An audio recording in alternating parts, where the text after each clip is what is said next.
Good day guys, today I'm going to present you two precast projects which was detailed in Tekla Structures. There's a raging argument, what is the correct tool for precast panels? Is it Tekla, Revit or AutoCAD? Each one may have its own use cases. Now this project was done in Tekla Structures. This only demonstrates the competency of a Tek1. It doesn't tell what tool is good for what.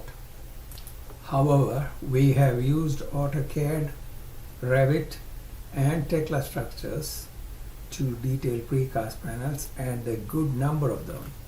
So we have gone in the weeds and found out which tool is good for what project. So if you have any doubt as to what tool is good for any type of projects, the go-to place is probably Tek1.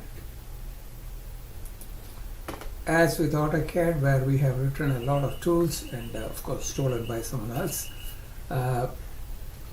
we have now embarked on writing productivity tools for Tekla as well as Revit, and this time they are all protected. It's not so easy to steal from under us. So here is the second project, again work in progress, but mostly done. There are some advantages in using a 3D, which is AutoCAD, it is Tekla or Revit, but there are also some disadvantages.